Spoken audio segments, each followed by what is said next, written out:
Welcome to Aligned and Abundant, the podcast where authenticity meets practicality, compassion, alignment, and abundance. I'm your host, Christine Marcario, and I help you slow down, become more mindful, improve your mental and emotional health, and live life on your highest timeline. Together, we'll talk strategy, life lessons, and share inspiring stories of people who have overcome obstacles, grown through their pain, and risen above adversity. If you are looking for divine inspiration rooted in love and light, paired with practical tools and encouragement, you're in the right place at the right time. From one heart to another, you are an amazing and divine soul with a purpose. Welcome back to another episode of Aligned and Abundant, the sacred space where we talk about living in truth, embodying your power, and calling in a life that actually feels aligned with your soul. I'm your host, Christine Marcario, life coach, soul alignment guide, and someone who's unlearned a lot of shiny spiritual fluff to finally understand what true manifestation is and what it's not. And today we are getting real because I know so many of you are doing the things, all of the things. You're setting intentions, you're saying the affirmations, you're visualizing the life that you want to call in. And yet nothing's happening. You're feeling stuck, frustrated, maybe even like you're doing it wrong or something's wrong with you. I know that I can relate to feeling like that. If you've been there, I want you to know you're not broken. You're just bumping up against some myths that are ready to be cleared. You may have some limiting beliefs that are holding you back. You may have some stuck energy that can be released. And maybe you need to call back some energy that belongs to you. So let's talk about the popular manifestation advice that might actually be keeping you stuck and what to focus on instead in today's episode. Manifestation is a big word and you can see it any and everywhere. If you go through social media and you are doom scrolling, you can definitely come upon a bunch of different people who are talking about manifestation and how to draw in your $1 million lifestyle with your luxury car and your luxurious house looking over a beautiful scenery, and life is just peaches and cream, which reminds me of like a 90s song. Before we get into the myths, let's anchor in a shared definition of what manifestation really is from a soul-aligned lens. I know that when I was younger, I read The Secret and watched the movie. I loved it so much that I actually would show it to my 8th grade students because I wanted them to see that they had the capability to accomplish the goals and dreams that they had set their minds to. Of course, I didn't fully understand everything, but I did believe that we could make a difference in what we wanted to attract into our lives. So I thought it was very important to expose them to thinking outside of the box and to teach them that they can really have things that they may not necessarily have thought they could have before. And I wanted to give them the opportunity to really expand on their belief systems. But now that I'm much older, I know that there's a lot more to manifestation than just thinking about what you want or making a list of things that you want. There's actually many levels to it, and that's what I'm learning as I am continuing to grow. So, manifestation is not about magically attracting things. It's about co-creation, which I really love that word, to co-create something, because you're co-creating your life with source, with God, with the universe. And that is just a really beautiful thing because you came here to enjoy this one beautiful life and you are the co-creator. It's like being the author of your very own book. It's about becoming the version of you who is naturally aligned with what you desire. I was recently reading a post that said that someone went back and read their journals from when they were a child, and the same things that they want today were literally evidenced in their childhood journals. And so it is super important to remember back when you had dreams and goals, because those dreams and goals are probably something similar to where you currently are at with what you want to call into your life if you haven't done so already. Another thing to think about is it's not just mindset. And I know that mindset is super, super important. I remember also teaching the concept of yet. I don't have this yet, because that keeps the potential for it happening still open and available. So it's one thing to have a really positive mindset, but it's also about incorporating your energy, embodiment, intention, and trust. It's your beliefs, your nervous system, your subconscious programming, your emotional frequency, and your actions all lining up to say yes to the same reality. So there are multiple steps in order to manifest things into your life. When manifestation isn't working, it's rarely because you didn't journal hard enough or long enough or complete enough lines. It's often because there's a misalignment in the deeper layers of who you are, or there's an outdated belief, fear, or trauma that's still driving the bus. It's still leading the path.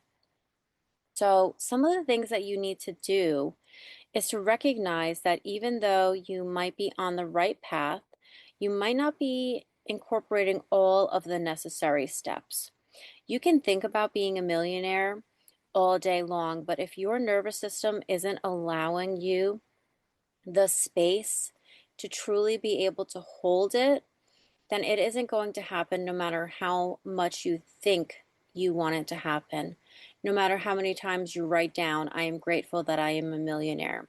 You have to be able to calm your nervous system down in a way that allows for you to be able to accept it and to hold it. Think about it. There are so many lottery winners that actually end up bankrupt within the first year of winning the lottery. And that's not because they were necessarily bad spenders or they made poor choices. It comes down to their nervous system. Could they really hold space and lead a life with that kind of money? They may have made bad choices because they didn't know how to handle having that money. So their bodies and their brains, their minds found a way to get them back to safety, which is back to what they recognize, which is the life that they led before they became lottery winners. So by default, they start to attract situations, people, possibly bills that allow them the opportunity to go back to what they were beforehand. Our body's job is to protect us, and it will go to any circumstance in order to do that, to keep us safe. And so it is super important to prepare our vessel. In Kabbalah, it is thought that our bodies are vessels and that they hold the space to draw things in. And that is why sometimes you have to take a look inside of your vessel and get rid of anything that might be causing you stickiness, feelings of being stuck, limiting beliefs that are no longer serving you, thanking them because they may have once protected you, but you may no longer need them. So it is super important to be able to dive deep into the thoughts that you hold, the energy that you may be carrying, and open yourself for expansion. Let's segue into the top 5 manifestation myths that might be keeping you stuck.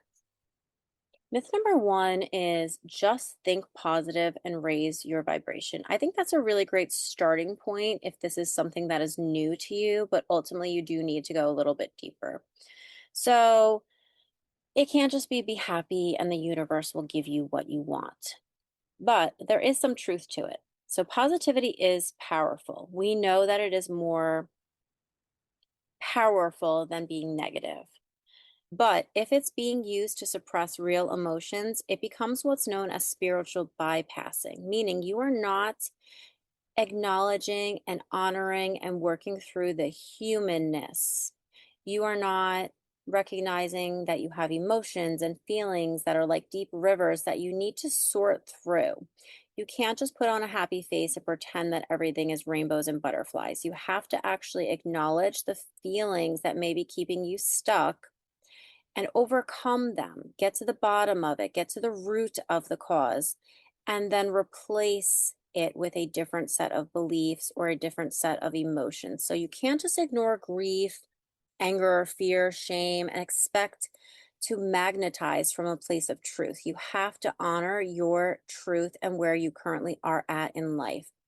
Those unprocessed emotions still exist in your field and they create resistance. So even if you want something, but you still have these stuck feelings and this stuck emotion, your body is going to create resistance. And it's actually something interesting that I learned.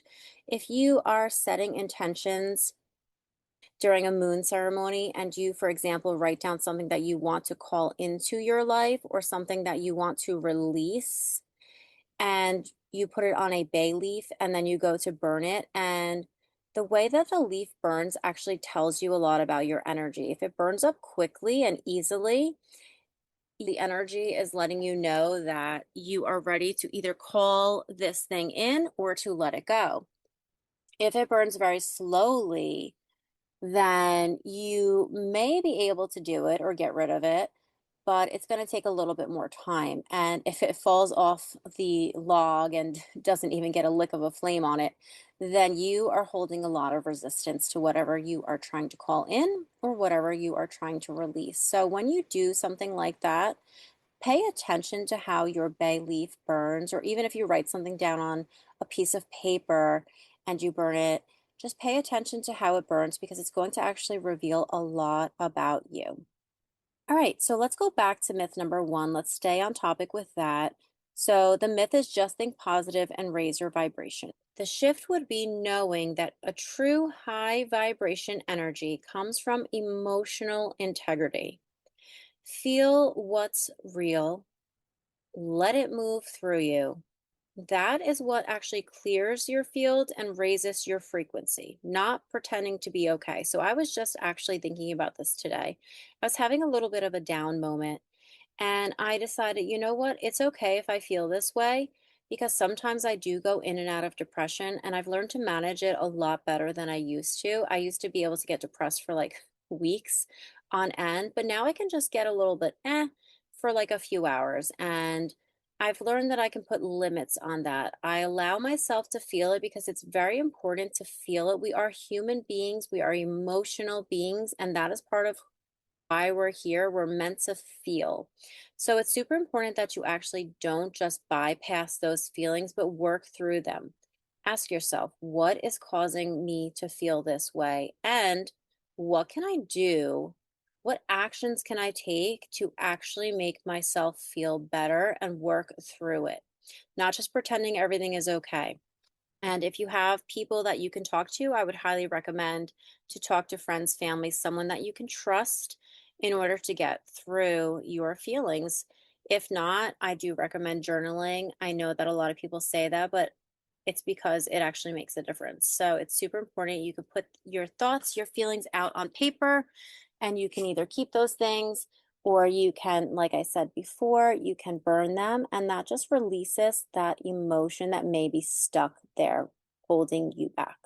Let's move on to myth number two. If it hasn't shown up, you are not aligned enough. This one is subtle but dangerous. It creates the feeling of shame, which really sucks.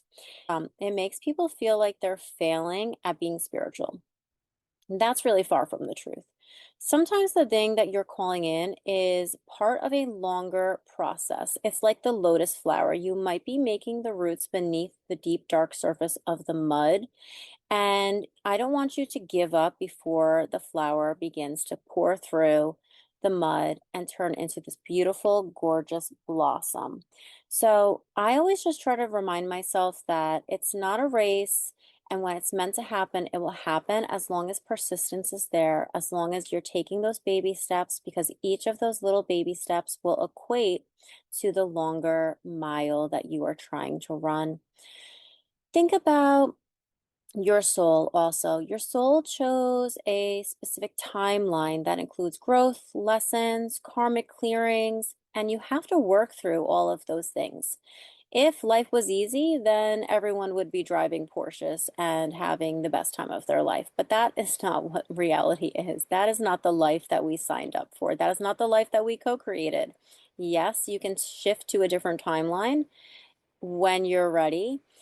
But it's super important to make sure that we are actually here living life and we are following our soul contract. And you know that you're following your soul contract when you feel good about the choices that you are making. And when something crappy happens, you are learning lessons and taking that information in order to learn and grow. You might be in alignment and your desire is being refined or redirected for something even better. And with that, I'm also going to mention that sometimes the outcome that we have for ourselves may be less than what God's plan is for us. So it's super important to set your intention and then let it go and just trust that it will happen. Now, the shift for this myth also is to release the shame. The shame that you may be carrying is a low level emotion. It is a denser, darker energy, and it is mostly coming from your ego's impatience. So it's super important to focus on staying in alignment with your truth, not perfection. Let divine timing unfold even when you are feeling impatient. And I know that is easier said than done, but again, you are going at a pace that keeps you steady, on track, and focused. And the more that you practice that, just like anything in life, it will get easier to do.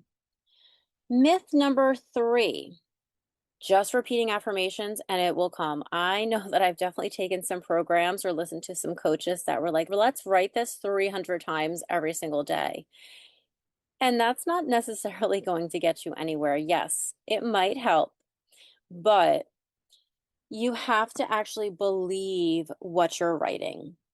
So words have power, and actually the spoken word has more power than just the words in your mind. So if you are saying affirmations, the whole point is to say them, to speak them into existence. But the words don't necessarily have power if your subconscious doesn't believe them. So if you're repeating, I am wealthy, but your inner child is still scared of being seen, or you're holding generational money wounds, the affirmation won't land no matter how many times you say it or write it. You have to do the work, okay? And the shift to go along with this is affirmations work when they're paired with the inner work. So try bridging your beliefs. For example, I am open to receiving abundance. It's safe for me to become visible. I am learning to feel worthy. So, for example, if you are saying, I am worthy, your body may not believe that yet. But if you shift it to, I am learning to feel worthy, that is totally believable because everyone starts at 0 with something and you learn and you grow and you become better. So if you say, I am learning to feel worthy, then as a result, the level of in which you feel worthy will, by probability, grow and become easier and easier for you to believe until you get to the point where you can say, I am worthy. Because remember, anything that we say after an I am statement is a truth. It's something that we are. It is something that we are calling in. And it is super important to recognize that. So start where you are, recognize where you are in this current moment, and speak truth, not performance, not perfection. Take those little baby steps, even in the affirmations that you are repeating. One other little tidbit that I can offer you is to actually record affirmations in your own voice. You can do something like that on your voice recorder right on your phone and then play it back when you're going to sleep or when you're quietly sitting for a short time or when you're taking a ride. And just listen. It's actually more powerful to hear your own voice. And then you can even just say it with yourself. And then it's like there's two of you magnifying it. So try it. Myth number 4. Visualize it constantly and focus on it until it comes. No, that actually is the opposite of what you should be doing. So, hyper focusing on your manifestation can lead to gripping, and then it actually repels it away from you because you're focusing on control, pressure, you're creating anxiety. So, it's not magnetism, it's actually fear in disguise. So, the shift that I have to offer you here is clarity and detachment is manifestation's sweet spot. So know what you want, align with it, but release attachment to the outcome. Release attachment to the how and the when. Trust the universe to fill in the details. So if you want that dream job of traveling the world and being a world famous blogger, it is not your job to figure out how to get from A to B. And that is God's job. That is Source's job. What your job is to trust and believe that it will happen and to prepare your vessel for it, to hold it, to embody it, to become it, to become that highest version of yourself. And I do believe that if you have the thought, the desire to do or be or go somewhere, it is meant for you to have. It is possible for you to have because that thought wouldn't have been planted there if it wasn't so. So please trust yourselves, believe in yourselves. There is so much more available for you if you just trust and believe in yourself. Which leads me to my last myth, myth number 5. Take massive action or nothing will happen. This again goes against everything that I am sharing and encouraging you to do, which is those baby steps. So some people overdo the whole energetic side, others overdo the action. Neither works on its own. Taking aligned action is key. Massive, frantic action from fear or scarcity will literally drain you and again repel what you want to call in.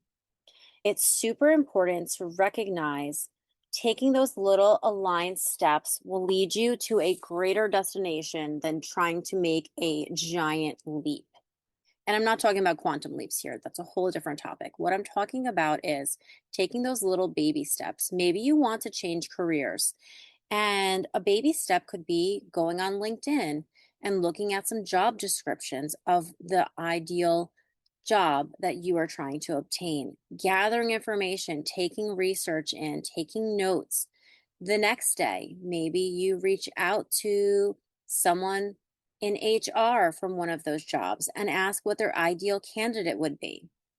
Again, you're making baby steps. Then you go into ChatGPT and you take a job description and you juice up your resume to reflect the skills that you have that could transfer to your new job. Again, you're taking aligned, actionable steps. And eventually, when you're ready, you then apply for the job and you prep for your interview and you set it free. If it's meant to be, it will happen. Along the way, you take the feedback, whether it comes in a decline of an interview or a no, as far as you being the best candidate, all of that is feedback. Take that feedback and use it. It's like adding information to your book of knowledge. Okay, failure is not unsuccessful. It is super important. It's super important to grow and to recognize that information is just as helpful as you getting a yes. It's not always the answer we want, but it is, again, a part of learning and life. So, the shift that I'm going to offer you here is to ask yourself, does this action feel rooted in trust or panic? If it's coming from a place of panic, you are not in alignment and you are not on the right track. Are you trying to force something? Are you inviting it in and welcoming it in? So, again, aligned action flows, it's inspired, not pressured. When you have that pressure or you're trying to force something, you're working out of a negative energy, and that is not going to bring you something good. It's not going to bring you the best outcome. Segueing into the energetics that actually create manifestation. So, we talked about a few different myths and why they don't work. Let's talk about what actually does work. The soul level formula that I return to again and again in my life, in my coaching, and in my manifestation rituals are clarity of desire. This one is huge for me, guys, because I can be so indecisive at times that I don't know what I want. And it's like, how can you order from the menu of the universe if you don't know what you want? Do you want breakfast at the local diner, or do you want the steak and shrimp special? Like, you have to know what you want. And that desire has to come from your soul, not from your ego. I can reflect on this so deeply because there were so many times that I wanted a job just for the title to prove that I've accomplished something greater and bigger than what I was currently doing. My soul actually didn't want that. So, for example, I have my master's degree in educational leadership, AKA administration, and I wanted a job so badly because I have reflected on this, that I just really wanted the title, the power, like, oh my God, you're a principal, you're a supervisor, etc. And I don't actually know if my soul wants that. At this point in time, I don't think my soul wants that. There's only really one thing that I would consider doing, and that would be an ELA supervisor. So if anyone has an ELA supervisor job out there, hit me up because I might be your girl. But other than that, I really don't want to personally deal with discipline or having to talk to parents about their child who would never do such a thing. Talk about budget and all that nonsense. I can't even handle my own budget, let alone a school budget. um, so ask yourself, is this a heart desire or a should? Okay, if it is a should, it is coming from your ego and most likely not your soul. So get really, really clear on what you desire without, though, controlling the outcome. I know that can be a little tricky, but just think about what you want to call in. Okay. Maybe you want a job that gives you time freedom and more time with your children. Okay. And then don't get crazy on what kind of job you could have that would offer you that. Just let it go. Just call in the job that you want, but not necessarily getting very specific on what that job is, unless you know exactly what you want. But just don't hold on to it so tightly, because the tighter you hold on to something, it creates feelings of fear, which then actually repels it away from you. Okay. You're actually not going to get it. So, yes, there is a fine balance between how you can manifest. And that's why some people learn it and some people don't. And some people struggle and they try their whole lives to do it. But I'm going to give you an example that just literally happened this weekend. I came to the understanding that someone that I knew someone else that was quote unquote famous. And I was like, oh, I said to my husband, I'm like, I'm totally going to run into so and so. And it literally happened this weekend. We went to a birthday party and I was like, holy crap, there's the person. I'm like, I told you I was going to run into her. And it literally happened within like 2 weeks. Now, I didn't sit there and like say, oh my God, when will I run into this person? How can I run into this person? How can I make this happen? Blah, blah, blah. I just literally had the thought and I believed it. I'm like, there's no doubt in my mind that this is going to happen. And then I gave it up and I totally forgot about it. And then I showed up to this kid's birthday party and I totally ran into the person that I was hoping, that I set the intention that I would see. And it totally happened. And I turned to my husband. I was like, see, I told you it was going to happen. And he was like, you did. So, the second part to this is embodiment. And this was a little bit of a newer concept to me within the past year or two. So, it is showing up as the version of who you already are, who already has what it is that you are desiring. So, if you want to call in more abundance, if you want to call in more money, use your imagination, as I've told you in previous episodes. How does this person speak? How does this person set boundaries? How does this version of you make decisions? Does she tell herself that she can't afford the large latte? No. She tells herself that she might not want to pay for it right now and she'll settle for the small, but she doesn't tell herself that she can't afford it. Okay. She says, I'm making the choice to not spend my money on that right now. Okay. And again, the power and beauty of yet. So I want you to show up as the version of you who already has what it is that you're trying to call in. And you can do that again by using your imagination. When you're driving in your minivan that is now 10 years old, imagine that you are driving in that Acura that you want to have.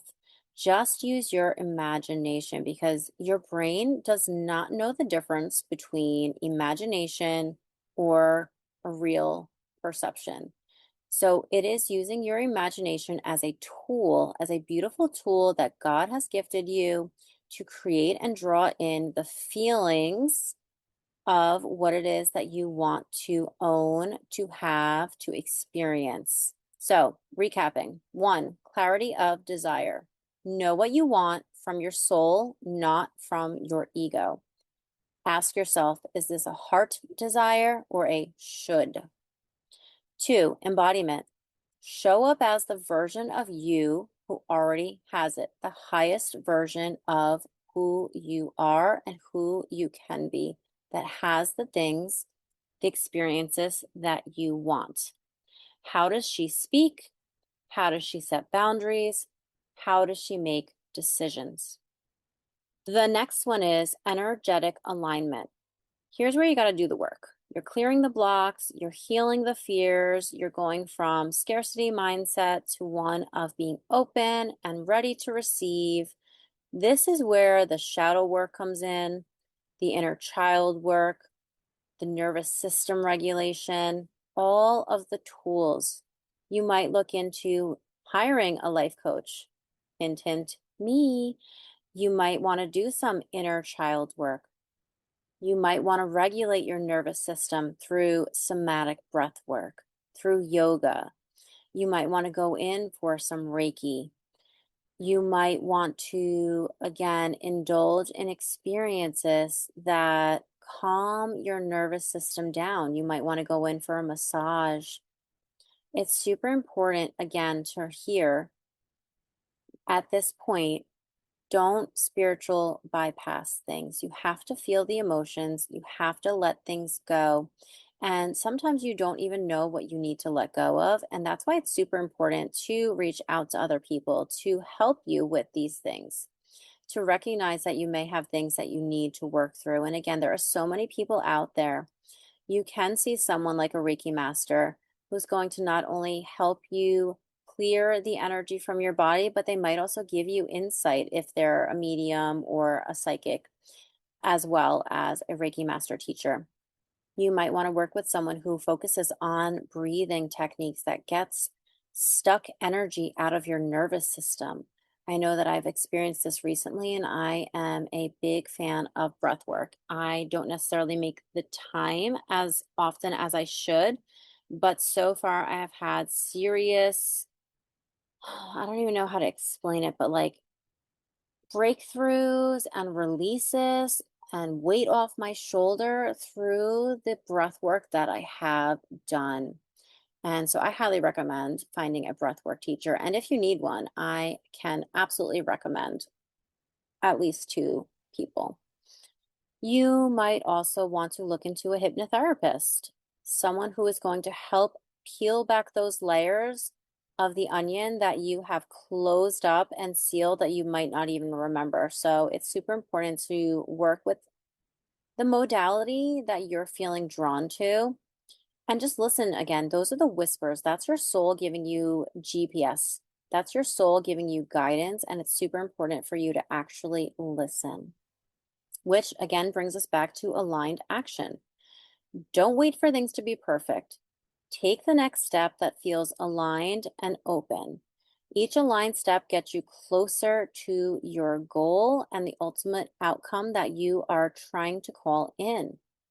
I also want you to remember that imperfect action trumps perfect procrastination anytime. Don't sit there stagnant. Don't sit there stuck. Make some choices, even if they are small choices, and follow your heart's desire because that is the inner compass that we all have. Number 5 is to surrender. Don't obsess over when it's coming. Why isn't it here yet? When will it get here? Etc. Focus on your frequency and trust the unfolding. That is super important because it is showing God, Source, the universe, that you believe that you are co creating. And that is the key. So, a quick recap: 1, clarity of desire; 2, embodiment; 3, energetic alignment; 4, aligned action; and 5, surrender. Let's take a breath together at this point. If you can, do it now. And if you can't, come back to this episode a little bit later. Put your hand to your heart. Close your eyes if you can. Ask yourself, what am I trying to manifest right now? Where am I gripping or trying to control? And where can I lean into trust instead of fear? What would it look like to become the version of me who already has it? Use your imagination. Again, the best times are in the early morning hours when you're first waking up or right before you are going to sleep. To use your imagination to embrace the version of you that you want to be, or imagine yourself holding the things that you want to have or having the job that you're calling in. I need you to remember, and I need to remember myself also, that you don't need to work harder. I'm going to repeat that because it's super important. You don't need to work harder. You need to come home to yourself, which means you need to have more fun, more joy, more ease. And then that is going to open the doors for you. That's where your power lives. That's where manifestation happens at its best. We don't create from fear. We don't create from resistance. We don't create from stagnant, built up, yucky energy that is living in our nervous system. We create from joy, happiness, abundance, love, creativity, and all of the beautiful things, the upside of life. And that's why it is super important to do the work. And when I say do the work, facing the shadow side of the choices that you've made, forgiving yourself, even if you can't forgive others. It's amazing if you can forgive others, but forgiving yourself, releasing shame, recognizing that when you hit the bottom, there is nowhere else to go but up. So having trust and faith. Remember, you are magnetic. You are worthy, and I mean that. You are already aligned with your next level. Now it's just time to remember. Go back to the version of you that has your best interest and goals in mind and just become her. Remember, you are the co creator of this beautiful life, and every day you have a choice. Ask yourself, what is my next aligned step? Make that step and continue on a path that creates the most beautiful, aligned, and abundant life that you can have because it is yours to have. Until next time, keep working at it. Keep calling in the best version of yourself. Enjoy life. Find joy in the tiny moments. And I promise you, you are going to continue building the life of your dreams, one building block, one little step at a time. No one gets to the top of a building by climbing a ladder that only has 10 rungs, right? There are baby steps, there are rungs of 100 for a reason. It is the aligned small steps that make the greatest leaps. Lots of love to you. If you liked this episode, please share it with a friend. You can also rate and review my podcast. That helps me, and it also helps me, more importantly, get to what I wrote in my journal as a teenager, which is my goal in life is to help others. So by sharing this podcast episode or sharing my show in general, you are helping me achieve my dream of helping other people. Lots of love and light to you. Have a beautiful day.